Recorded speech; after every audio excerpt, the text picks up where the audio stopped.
بڑا گناہ ہے, اس پہ اتنی شدید وعیدیں ہیں, یہ اسلام میں جائز نہیں ہے. تو اس کو پتا تھا میرے خاندان میں یہ رواج ہے, تو نے وصیت کیوں نہیں کی, ان کو روکا کیوں نہیں کہ میرے مرنے کے بعد یہ حرکتیں نہیں ہوں گی. تو ایسی صورت میں اس کو بھی عذاب ہوگا جب کوئی روئے گا, کیونکہ اس گناہ کا ذمہ دار یہ بھی ہے. ان المیت لیعذب ببکاء اہلہ, تو اس کا مطلب یہ ہے کہ جس کو پتا تھا میرے مرنے کے بعد یہ سب کچھ ہوگا لیکن پھر بھی اس نے منع نہیں کیا خاندان والوں کو, تو اس کو پھر تکلیف ہوتی ہے جتنا چیخو پکار ہوتی ہے. اس کو فرشتے مارتے ہیں, بولتے ہیں تیرا کیا کرا ہے, تیری تربیت ہے. لیکن اگر وہ وصیت کر چکا تھا اور ان کو سمجھا کے جا چکا تھا تو پھر قرآن میں صاف پتہ چلتا ہے لا تزر وازرۃ وزر اخری, کوئی دوسرے کے گناہوں کا بوجھ نہیں اٹھائے گا. پھر ان کے رونے چیخنے سے اس کو کوئی گناہ نہیں ملتا. حدیث میں آتا ہے ایک صحابی کا انتقال ہوا تو دوسرے نے بہت تعریف, مرنے کے بعد ہم تعریفوں کے پول باندھ دیتے ہیں نا, روایت میں ہے یہ جو میں آگے پیش کر رہا ہوں آپ کے سامنے, بہت تعریفیں. تو نبی نے فرمایا قبر میں اس کو فرشتے مارتے تھے اور پوچھتے تھے کہ بتا کیا تو واقعی میں ایسا تھا, یقیناً تو ایسا نہیں تھا, تو کیوں جھوٹی تعریفیں کروا کے گیا لوگوں سے اپنی. بعض لوگوں کی عادت ہوتی ہے نا کہ وہ اپنی جھوٹی تعریفیں کروا کے اپنے غلط امیج دنیا کے سامنے, جو اچھا امیج ہوتا ہے لیکن وہ جھوٹا ہوتا ہے, تو امیج ایسا بنا کے, یہ لفظ امیج نہیں ہے, مجھے کسی نے بتایا امیج ہے نا, تو میں جو انگلش میں غلطی کیا کروں مجھے بتا دیا کرو میرے بھائی, میں کوئی انگریز امریکہ میں تھوڑی پیدا ہوا ہوں. تو ایسا اس کا امیج بنایا ہوا تھا کہ یعنی جو بعض لوگ ایسا اپنا تصور لوگوں کے دماغوں میں بنا کے جاتے ہیں جیسے بہت نیک, تو ایسے میں اگر مرنے کے بعد آپ کی جھوٹی تعریفیں ہو رہی ہیں نا تو اس پہ بھی چترول لگتے ہیں کہ لوگ کہہ رہے ہیں یوں تھا تو تھا, گیا تو ایسا ہے, پٹاخ ایک لگے گا بتا تو ایسا تھا. تو اس لیے جیسے ہو ویسے ہی نظر آؤ, اپنے بارے میں زیادہ نہیں تعریفیں کروایا کرو لوگوں سے. ہاں جو نعمتیں اللہ نے دی ہیں اس کا اظہار کرنے میں کوئی حرج نہیں ہے. بھائی غیر مسلم اگر خوبصورت ہے تو دیکھنے میں اچھا لگے گا, تو اس کا تو, اور مسلمان تہجد گزار بدصورت ہے تو دیکھنے میں اچھا نہیں لگے گا. تو اچھا لگنے کا تعلق مسلم یا غیر مسلم سے نہیں ہے, اگلے کی پرسنالٹی سے ہے. ہاں اعمال کے لحاظ سے اگر اچھا لگ رہا ہے پھر غلط ہے, اعمال کے لحاظ سے کافر اچھا نہیں ہو سکتا. تبھی ہم کہتے ہیں کافر کی خوبیوں کو بیان کیا کرو کہ بھئی ان لوگوں میں یہ خوبی, لیکن یہ کہنا کہ وہ مسلمانوں سے اچھے ہیں یہ زیادتی ہے بھائی. مسلمانوں سے اچھے کیسے ہو گئے؟ جو خدا کا انکار کرے اور جو خدا کو مانے دونوں برابر ہو سکتے ہیں؟ ایک اللہ کو مانتے ہیں, اللہ کے پیغمبروں کو, اللہ کی کتابوں کو مانتے ہیں, دوسرا مانتا ہی نہیں ہے, وہ کہتے ہیں میں خود بخود بناؤں. تو اپنے خدا کا انکار کر دیا اللہ کا, تو مسلمان سے اچھا. اگر وہ اچھے ہوتے تو اللہ مسلمانوں کو جہنم میں بھیجتا, پھر ان کو جنت میں بھیجتا. ہاں یہ کہنا درست ہے کہ ان چیزوں میں وہ مسلمانوں سے اچھے ہیں, اور سب مسلمانوں سے بھی نہیں, خاص جیسے پاکستانی مسلمانوں سے امریکی مسلمان کرپٹ نہ ہونے میں اچھے ہیں, جاپانی مسلمان پاکستانی مسلمانوں سے ڈسپلن میں اچھے ہیں, ڈسپلن ان کا بہت اچھا ہے, صفائی ستھرائی میں وہ پاکستانی مسلمانوں سے اچھے ہیں. تو پاکستانی کس چیز میں اچھے ہیں وہ سوچ رہا ہوں, ابھی کوئی دماغ میں آئے گا تو بتاؤں گا. تو بیوی سے وفا کرنے میں پاکستانی مسلمان جاپانیوں سے اچھے نہیں, بہت اچھے ہیں, سمجھتے ہو. اور ایک اور چیز رہ گئی, بچے پیدا کرنے میں بھی بہت اچھے. تو چند چیزوں میں تو ہو سکتا ہے, یہ تو کافروں میں بھی تھا نا. نبی صلی اللہ علیہ وسلم نے فرمایا خیارکم فی الجاہلیت خیارکم فی الاسلام, جو زمانے جاہلیت میں کافر اچھے تھے اسلام میں بھی وہی اچھے ہیں. تو اس سے پتہ چلا کافر میں بھی کوئی اچھا ہو سکتا ہے نا. تو یہاں اچھائی سے مراد ہے چند صفات میں اچھائی, غیرت میں, بہادری میں. تو بعض کافر بڑے غیرت مند ہوتے ہیں, بہادر ہوتے ہیں, سخی ہوتے ہیں, تو جب وہ اسلام لاتے ہیں تو وہ بہادری غیرت اور بڑھ جاتی ہے. تو صحابہ کرام زمانے جاہلیت میں سخی تھے, بہادر تھے, رشتہ داری جوڑنے کو اچھا سمجھتے تھے. یہی جب مسلمان ہوئے تو یہ وفا کس کے لیے استعمال ہوئی؟ پھر نبی کے لیے. اور جو منافق تھے مدینہ میں وہ کمبخت اسلام لانے سے پہلے بھی 2 نمبر, اسلام بھی لانے کے بعد بھی 2 نمبر. وہ جدھر دیکھتے تھے نا پلڑا بھاری ہے ادھر کو پلٹ جاتے تھے. تو نبی کے جو رشتہ دار تھے قریشی ہاشمی, حضرت ابو طالب کو دیکھو, اگرچہ کفر میں موت ہوئی ہے لیکن رشتہ داری آخری دن تک نبھائی ہے نبی کے ساتھ کہ میرا بھتیجا ہے, میں اس پہ کسی کو انگلی اٹھانے نہیں دوں گا. 3 سال نبی صلی اللہ علیہ وسلم کو شعب ابی طالب میں آپ کا بائیکاٹ کر کے بند کیا گیا, پتے کھانے پڑے ہیں 3 سال معاشی بائیکاٹ. ابو طالب نے غیر مسلم ہونے کے باوجود وقت کس کے ساتھ گزارا؟ پیغمبر کے ساتھ. کیوں؟ مشکل میں اپنی قوم کو نہیں چھوڑنا. ٹھیک ہے نظریے کا اختلاف ہے لیکن قوم کی بیس پہ ساتھ دے رہے ہیں. تو کسی بھی بیس پہ جب کوئی ساتھ دیتا ہے تو اس کے لیے غیرت کا ہونا ضروری. بے غیرت کیا کرتا ہے؟ جہاں کوئی مصیبت آئی ایک دم ہمارے ایک دوست تھے, ان کہتے ہیں میرا ایک بڑا جگری دوست تھا نا, ہر وقت ساتھ. کہنے ایک دن 2-3 لڑکوں نے مجھے گھیر لیا پیٹنے کے لیے نا, کوئی پھڈا تھا. کہہ رہے میں نے کہا کوئی بات نہیں, ہم بھی 2 ہیں نا, نمٹ لیں گے, دیکھیں گے. کہہ رہے میں مار کھائے جا رہا ہوں, کوئی رپلائی کہیں سے ہو ہی نہیں رہا. کہہ رہے میں نے اپنا وہ لنگوٹی یار دیکھا تو وہ 3 کلومیٹر پہ نا بھاگا جا رہا ہے. ابے تو یہ تو اس موقع پہ نہیں بنتا یار, یا تو وہ 100 آدمی ہوتے تو یار وہ بھی 2-3 ہیں, تم 2 ہو تو کچھ تو کرو نا, کچھ تو بچاؤ تو کہیں اس کو. ایک دم ایسا بھاگا. میں چھوٹا تھا تو میرے ساتھ ایک ہمارے کلاس فیلو اسکول کا لڑکا, ہم دونوں ڈبل سواری پہ آ رہے تھے. آپ کو پتا ہے کراچی میں ڈبل سواری پہ پابندی ہی رہی ہے. اب ہم تو محلے پڑوس میں ہی نکلے, کہیں آگے ٹریفک پولیس والا نا, ہم چھوٹے بچے تھے اس وقت, ایک تو عمر بھی پوری نہیں تھی, وہ بھی انلیگل کام, تو ہم تو ایسے ہی نکلے, گلی محلے میں لوگ نکل جاتے ہیں, غلط ہے نہیں کرنا چاہیے, پولیس والا. اب جیسے ہی ٹریفک پولیس والا نا میرے جو پیچھے بیٹھا ہوا تھا وہ چلتی بائک سے اتر کے بھاگ گیا. مجھے آج تک وہ بھاگ گیا, اتنی اسپیڈ سے بھاگا ہے, میں اکیلا. تو وہ ٹریفک پولیس والے نے اس کو دیکھ کے اس کو اتنی ہنسی آئی ہے کہ یار یہ کتنا ڈر گیا, بھاگا جا رہا ہے, تو مجھے بھی چھوڑ دیا, بولا جائے یار واپس. وہ دن آج تک میں بھولا نہیں ہوں کہ یار تھوڑی سی اسپیڈ تو بھائی پکڑے گا کیا, کہ جیل میں تھوڑی ڈال دے گا, تھوڑا سا تم بھی کرے گا, کچھ جرمانہ لگا دے گا, کچھ بھی کرے گا. اتنے بچے پہ تو کیا جرمانہ بھی نہیں لگتا. لیکن مجھے اس کی اسپیڈ دیکھ کے نا جو میرے ساتھ بیٹھا ہوا تھا, میں نے کہا یہ ہے بہادر. بھائی اتنی بھی جلدی نہیں بھاگو, آگے پولیس والا تھوڑا سا آگے آ رہا ہے, میں نے کہا ابھی میں روکوں گا تو وہ اترے گا, پھر دیکھو ہے ہی نہیں, بھاگا ہو جا رہا ہے. تو کافروں میں بھی کچھ غیرت مند ہوتے ہیں, کچھ اچھی صفات ہوتی ہیں, تو وہ صفات بیان کرنے میں حرج نہیں ہے. لیکن جب مقابلہ ہوگا تو بھائی مسلمان کافر سے بہرحال بہتر ہے. اور جو اچھی صفات آپ کو کافروں کی لگ رہی ہوتی ہیں نا, ان کی بھی جب ڈیپ میں جاؤ گے تو اس کی بھی گہرائی میں جاؤ گے تو بعض جگہوں پر وہاں بھی مسلمان کا پلڑا بھاری ہوگا آپ کو. لیکن اس کے لیے الگ قسم کا چشمہ چاہیے, وہ نظر سے دیکھا جائے گا. جو اپنے ماں باپ کے نہیں رہے وہ کیا رہ گئے, ان میں کیا انسانیت ہے یار. جن کے اباؤں اور اماؤں کا مستقبل اولڈ ہاؤس ہو تو رہ کیا گیا. السلام علیکم. اور میں غلام حیدر ول عبد الواحد, پورا شجرہ نسب لکھا ہوا ہے میرے بھائی. میری درخواست ہے کہ میرا نکاح ہو گیا ہے, نام سے پتہ چل رہا ہے کہ آپ کا نکاح ہو گیا ہے.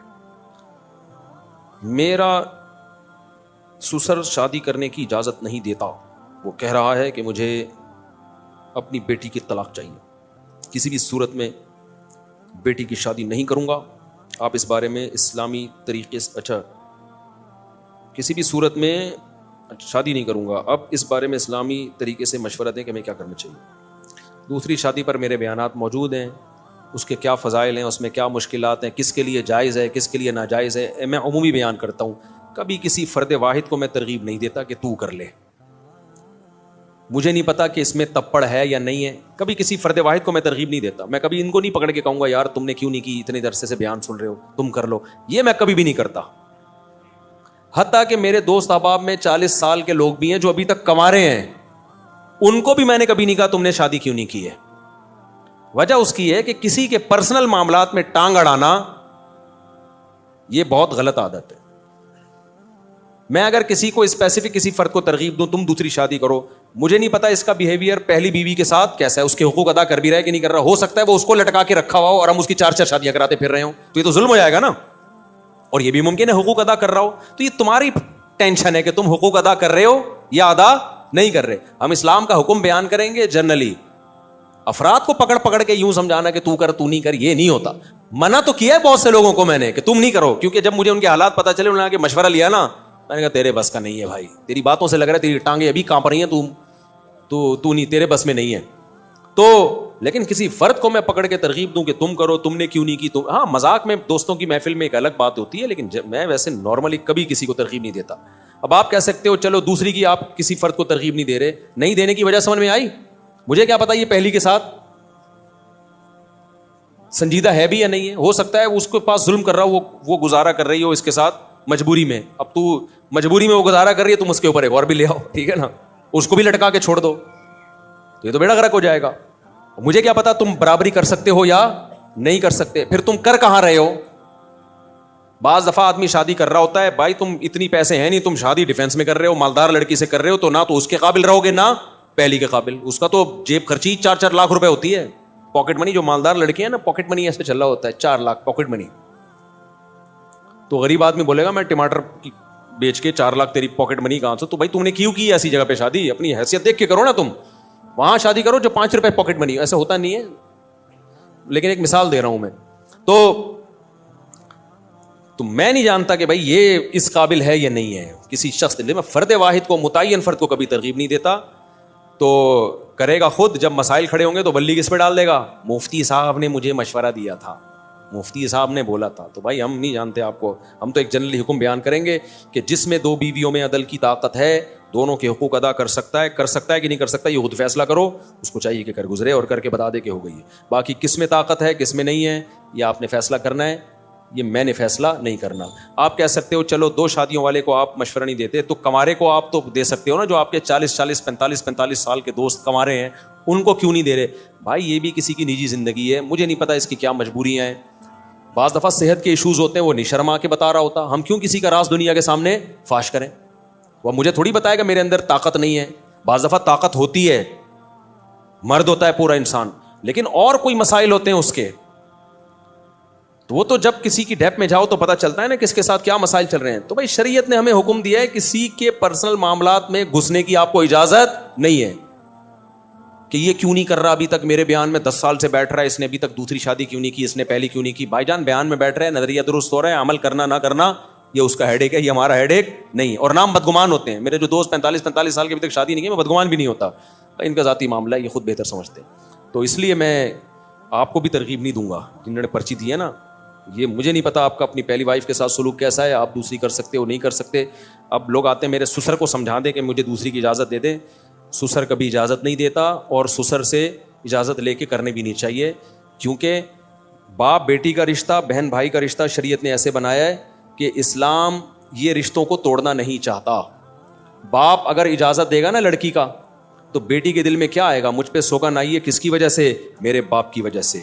تو اس کا ریلیشن کس سے خراب ہوگا, بولو, باپ سے. اسلام یہ پسند نہیں کرتا. تبھی نبی نے 2 بہنوں سے نکاح کرنے کی اجازت نہیں دی. فرمایا 2 بہنوں سے نکاح کرو گے تو رشتے توڑ دو گے, کیونکہ بہن کی محبت سوگن کی نفرت میں تبدیل ہو جائے گی. سمجھتے ہو گے نہیں سمجھتے؟ تو اسی طرح یہ کہ میرا جو ہے نا سالہ مجھے اجازت دے کہ میں دوسری شادی کروں گا, سالہ کبھی اجازت نہیں دے گا. ایک تو اس لیے کہ وہ ہے سالہ, دوسرا اس لیے بھی نہیں اجازت دے گا کہ شریعت نے اس کو مکلف ہی نہیں بنایا اس کا. کیونکہ تم کرو گے تو بہن کا بھائی سے رشتہ کیا ہوگا, خراب. بہن بولے گی میرا گھر تباہ کرنے والا میرا بھائی ہے. تو اس لیے بھائی یہ سسرال سے پوچھنے کا کام ہے ہی نہیں. تپڑ ہے تو پاس کر, ورنہ برداشت کر, یہ کام. اور کرو جب حقوق ادا کرو. تو کون کرے گا کون حقوق ادا نہیں, یہ مجھے نہیں پتا بھائی. اس لیے ہم جنرلی ایک شریعت کا حکم بیان کرتے ہیں. قرآن نے بھی ایک حکم بیان کیا کہ جو 2 بیویوں میں برابری کرے وہ 2 3 4 شادیاں کرے. اللہ نے یہ الگ الگ نام لے کے نہیں بتایا کہ انڈا موڑ پہ فلاں صاحب بھی کریں, اور پٹیل پاڑا پہ فلاں صاحب بھی کریں, اور ڈیفینس میں فلاں صاحب, اور 14ویں صدی میں فلاں لوگ کریں, اس اسٹیٹس کے لوگ کریں, اس اسٹیٹس کے لوگ نہ کریں. یہ کہیں نہیں ہے. جنرلی حکم دے دیا بھائی جو ان قواعد پہ پورا اترتا ہے, ترغیب دے دی کرے, کیونکہ بیوہ طلاق یافتہ عورتیں سوسائٹی میں بہت زیادہ ہیں. تو اس لیے مجھے کبھی بھی یہ میرے پاس, کیونکہ بہت آتے ہیں لوگ, میرے ابا کو سمجھائیں, میرے ماموں کو سمجھائیں, میرے چاچے کو سمجھائیں. میں نے کہا بھائی میں اپنے والوں کو نہیں سمجھا سکا تھا, تمہارے والوں کو کہاں سمجھاؤں گا, اپنے والوں کو کون دوں گا, ہم ان کو نہیں سمجھا پاتے, ہم تمہارے والوں کو بھی ذمہ داری ہم لیں. اور پھر جب پٹو گے تو ہم پہ بلی آئے گی. شادی تم کر رہے ہوگے, بلی کس پہ آئے گی؟ مفتی صاحب نے بولا تھا, مفتی صاحب نے بولا تھا. تو کافی ہو گیا میرا خیال ہے. اور یہاں سے کسی نے کوئی سوال پوچھنا ہو؟ السلام علیکم مفتی صاحب. وعلیکم السلام. میری وائف اوپر ہے, میں آپ سے 2 منٹ بات کرنا چاہتا ہوں اکیلے میں. ابھی کر لیں. میری وائف اوپر, وہ آپ سے ملنا چاہتی ہے, ہم دونوں 2 منٹ لگیں گے سر, 2 منٹ بہت دن ہو گئے. چلو پھر بیان کے بعد مل لیں. بھائی کو دے دو جلدی سے, بس نمٹاتے ہیں اس کو, ٹائم کم, مقابلہ سخت. صاحب آپ کے کچھ پہلے کے بیانات ہیں کہ جی. آپ نے کہا تھا کہ وہ جب کربلا کا واقعہ ہوا تھا تو پانی بند نہیں ہوا تھا, تو اس پہ بہت سارے کلپ اور حدیثوں کے ریفرنس کیا تھا کہ پانی بند ہوا تھا. اور پھر آپ کے کچھ بیانات وہ تھے کہ جب وہ حضور کی جو گھر والے ہیں اس میں آپ نے کہا تھا گھر والوں میں اہل بیت میں بیویاں آتی ہیں سب سے پہلے, تو حضرت عائشہ اور باقی بیویاں. تو اس میں انہوں نے کہا تھا, ایک روایت پیش کی تھی کہ وہ جب حضور نے چادر تھی تو اس میں حضرت سلمان مباہلے کے لیے نبی صلی اللہ علیہ وسلم گئے تھے, تو چادر میں 5. تو اس سے نا آپ کو یہ کہتے ہیں بعض لوگ, وہ بعض ہیں کہ آپ یہ لوگ جو ہے نا اقراری, یعنی انکاری نہیں ہے لیکن اقراری بھی نہیں ہے اہل بیت کے, یعنی اقرار بھی نہیں کرتے صحیح طریقے سے. ہم نے ہرگز انکار نہیں کیا کہ نبی نے مباہلے کے وقت جن افراد کو, جن مقدس ہستیوں کو اپنی چادر میں لیا تھا وہ اہل بیت نہیں ہے. یہ بالکل جھوٹ ہے.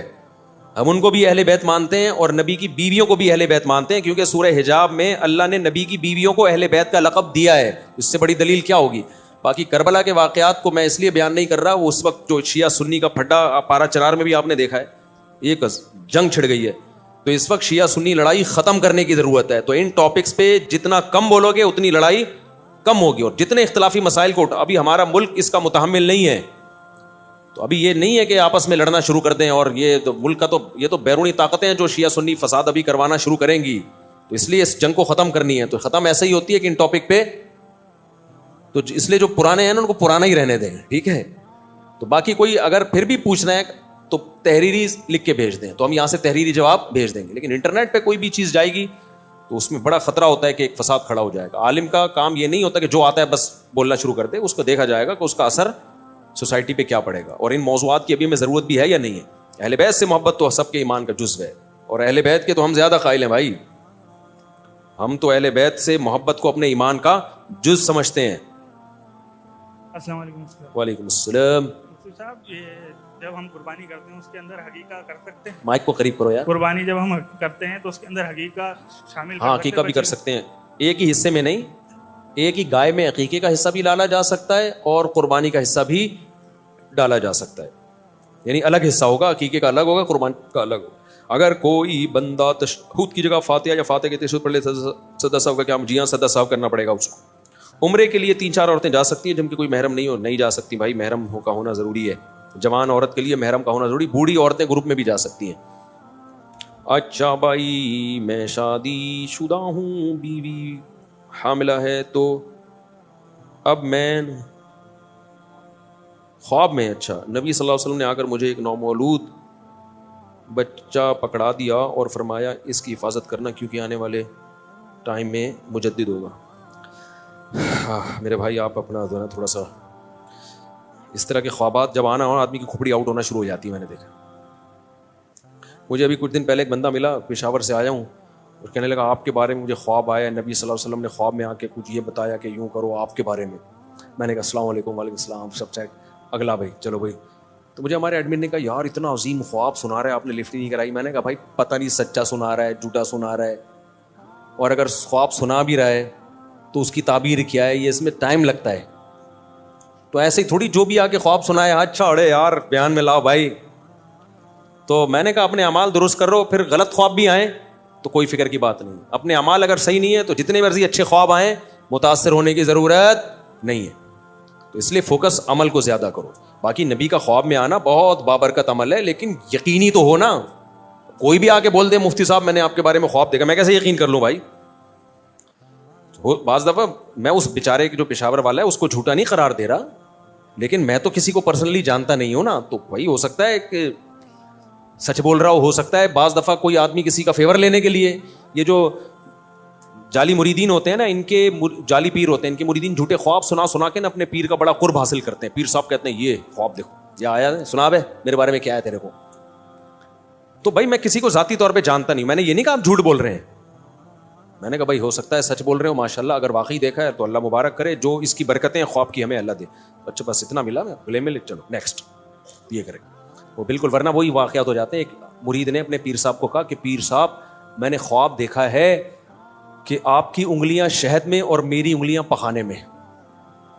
پیر صاحب نے کہا, پیر صاحب بھی تھے نا, اگر انسان ہوتے تو بولتے یار کچھ بھی آ سکتا ہے خواب میں, اگر شہد میں انگلیاں ہیں بھی تو میرا عمل اگر ٹھیک ہے تو انگلیاں شہد میں ہونے اس کے بغیر بھی میں ٹھیک ہوں, اگر میرا عمل خراب ہے تو انگلیاں شہد میں ہونے سے میں ٹھیک نہیں ہوں گا. یہ کہہ دیتے جان بچ جاتی. پیر صاحب نے کیا کہا فوراً, دیکھا یہی تو بات ہے, میری انگلیاں شہد میں اور تیری انگلیاں, مجھے اچھا نہیں لگ رہی یہ لفظ زبان سے نکالتے ہوئے, لیکن اس کے بغیر مزہ بھی نہیں آئے گا. میری انگلیاں تیری انگلیاں پخانے میں اور میری انگلیاں شہد میں, یہی تو ہے. کہتا ہے آگے خواب کمپلیٹ نہیں ہوا ہے, پورا تو سنے پیر صاحب. سب مرید سن رہے تھے نا, پیر صاحب چوڑے میں ہاں بھائی. کہتے ہیں اینڈ میں دیکھا کہ آپ کی انگلیاں میں چاٹ رہا ہوں, میری انگلیاں آپ چاٹ رہے ہیں. آپ کی انگلیاں میں چاٹ رہا ہوں, میری انگلیاں آپ چاٹ رہے ہیں. تو کوئی مجھے اچھا خواب سنا دیتا ہے نا آپ کے بارے میں یہ آیا, میں کہتا ہوں بھائی ماشاء ٹھیک ہے صحیح ہوگا, اللہ تعالیٰ برکت دے, بس اس سے زیادہ میں لفٹ نہیں کراتا, سمجھتے ہو. میں کہتا ہوں بھائی اعمال اچھے ہیں, برے خواب آئیں پھر بھی ٹھیک ہے, اعمال خراب ہیں تو اچھے خوابوں سے خوش فہمی میں مبتلا نہیں ہونا چاہیے. تو اس لیے آپ بس گولی کھا کے سو جائیں. جن کو یہ اچھا خواب آیا ہے زیادہ اپنے خود پسندی پیدا ہونا شروع ہو جاتی ہے کہ میرا بچہ مجدد ہوگا, ہوتا پتہ نہیں کیا ہے, وہ کیا نکلے گا. السلام علیکم سر. وعلیکم السلام. میرے دوست ہے ہاسٹل میں. کہاں پر؟ ہاسٹل میں میرے دوست ہے. عسکری میں؟ ہاسٹل میں روم میں, ہاسٹل میں. تو وہ لیٹ نائٹ جو ہے نماز پڑھتے ہیں نا, 1 بجے 2 بجے. تو ہماری ریزننگ بھی ہوتا ہے اس میں کہ میں بولتا ہوں کہ ٹائم پہ نماز کرو, ان کی وجہ سے چھوٹ جاتے ہیں. عشاء کی نماز لیٹ پڑھتے ہیں؟ جی عشاء کے, وہ بولے کہ صبح تک ہوتے ہیں. تو اس میں کیا حوالے سے؟ عشاء کی نماز کا ٹائم تو فجر سے پہلے تک ہوتا ہے, لیکن اتنی دیر کرنا جائز نہیں ہے. سر وہ جو ہے وہ فون کی وجہ سے چھوڑتے ہیں, فون کی وجہ سے فون استعمال کرتے اس وقت نماز کی جو ٹائم. غلط ہے نا یہ. عشاء کی رات 1/3 سے پہلے پڑھ لینی چاہیے. بہت شدید مجبوری ہو تو آدھی رات سے پہلے. تو آدھی رات کے بعد, آدھی سے بھی زیادہ ڈیلے کرنا پھر مکروہ ہے, ناپسندیدہ ہے, یہ برا عمل ہے. تو 1/3 رات, ورنہ بہت ہی لیٹ کرنا ہے تو آدھی رات کا آدھا حصہ گزرنے سے پہلے پڑھ لی جائے.